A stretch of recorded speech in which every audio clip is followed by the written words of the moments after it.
If you picked up an ordinary quarter today and felt nothing, that's normal.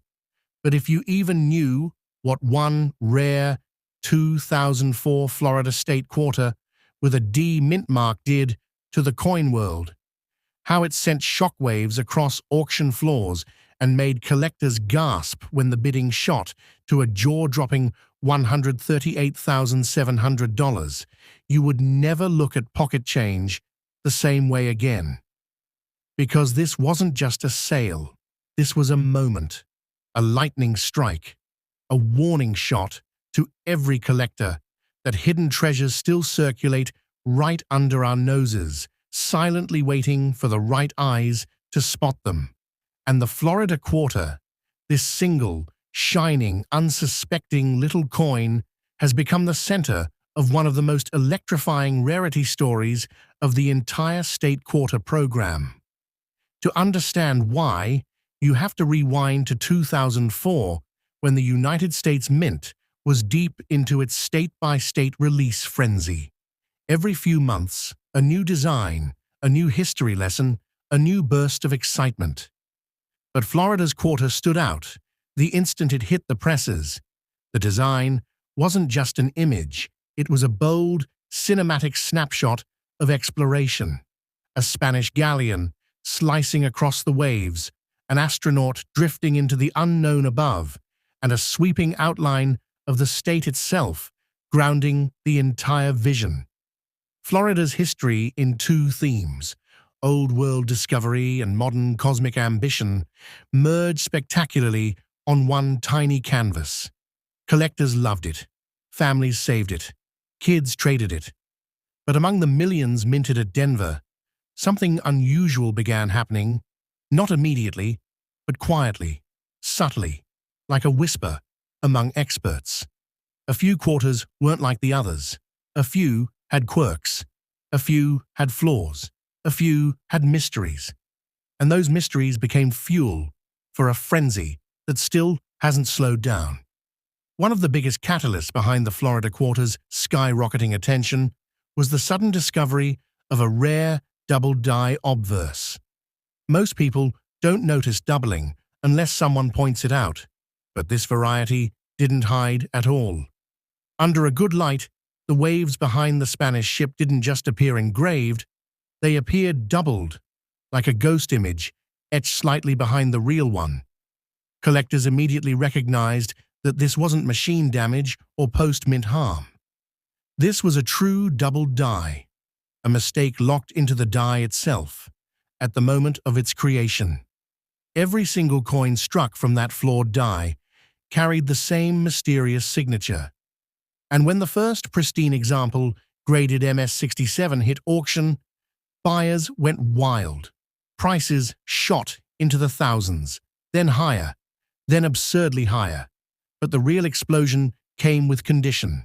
That 2004 de-minting run was notoriously harsh on coins. Weak strikes, luster breaks, edge bumps. Calling it a rough batch is putting it gently. So finding a near-perfect mint state example, that was like finding gold in a desert made of dust. And then, like all good coin stories, another twist appeared. A misaligned die strike.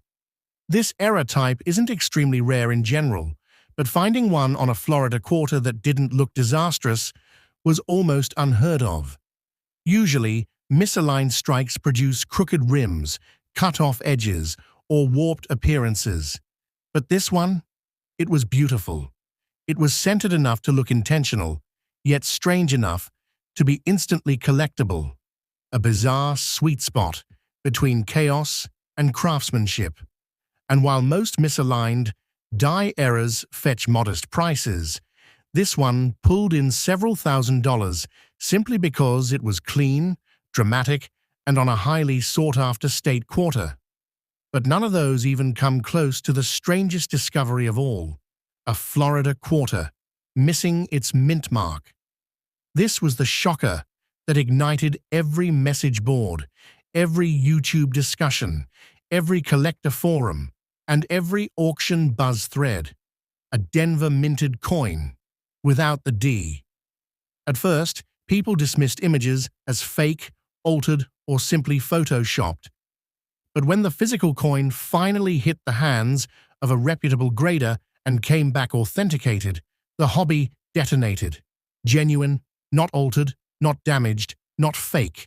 A real, full-force, factory-born, no mint mark, 2004D Florida quarter, and that one hammered for $77,200.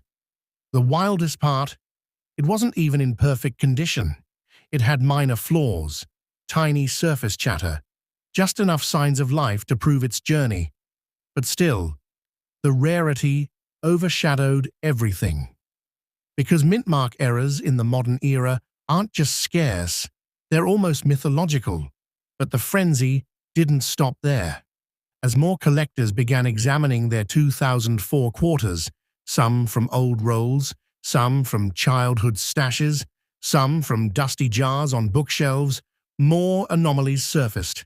A weak strike here, a broad strike there, a faint dye crack running right across the coastline outline, even tiny plancher laminations near the ship's sails.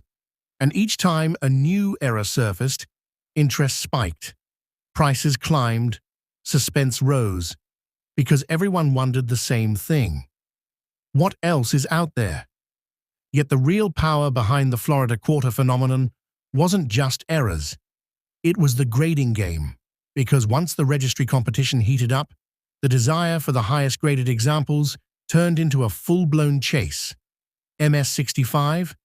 Nice, but plenty exist. MS-66? Now we're talking. MS-67? Rare. Very rare. MS-68? Almost unheard of.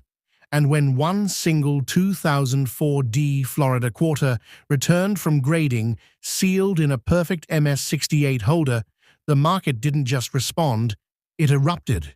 Collectors with deep pockets fought tooth and nail to outbid each other, desperate to own the top pop example. It was more than a coin. It was bragging rights, prestige, a trophy with sharp luster and flawless fields. But why Florida? Why this one? Why did this coin, among 50 state designs, erupt into one of the most unpredictable, adrenaline-spiking collecting storms? Because Florida's design had layers, symbolism, story, visual depth. It wasn't flat or simple. It had waves, ships, astronauts, coastlines, areas where mechanical flaws could show up, areas where dye fatigue could be spotted, areas where tiny mistakes could turn into major auction results. The complexity created opportunity. Opportunity created rarity. Rarity created demand. And demand created bidding wars that lifted prices into numbers nobody expected from a modern quarter. And then there's mystique, because even after all these years, new examples still surface. Not frequently, not predictably, but just often enough to keep the fire alive. Somewhere in someone's drawer, someone's collection, someone's forgotten roll of quarters stored under a bed, a hidden gem could be waiting. That possibility alone keeps collectors searching with adrenaline in their fingertips. Think about it. A quarter worth face value today could end up being the next headline tomorrow. A coin you ignored for a decade could suddenly be the one that hits MS-68. A coin you almost spent on a gas station drink could actually be carrying a doubling error worth thousands. And that's why this story feels less like numismatics and more like treasure hunting. As we dive deeper into this journey, remember, what you've heard so far is just surface tension. The massive price spikes, the bizarre errors, the absent mint marks, the six-figure results, these are only the beginning. Because the center of this mystery, the most electrifying discoveries, the record-setting tears, those haven't even entered the stage yet. They're coming, and each chapter is more shocking than the last. And that brings us to the real question, burning in every collector's mind. What's the next Florida quarter to break the market? What hidden flaw hasn't been discovered yet? What dye variety is sitting unidentified in someone's coin jar at this very moment? We'll dig into those answers and the even bigger price explosions in the next section of this story. Listen, if you haven't subscribed to this channel yet, you're seriously missing out, because the videos coming next are not just interesting, they are shocking. We're talking about old coins so valuable that their prices will leave you stunned. Rare finds, hidden treasures, and unbelievable market values, all explained in the simplest way. So hit that subscribe button right now, and make sure to like the video too. Why? Because the more you stay connected, the more unbelievable discoveries you'll see. And trust me, the kind of shocking information coming up next will keep you hooked every single time. Stay tuned. Amazing things are on the way.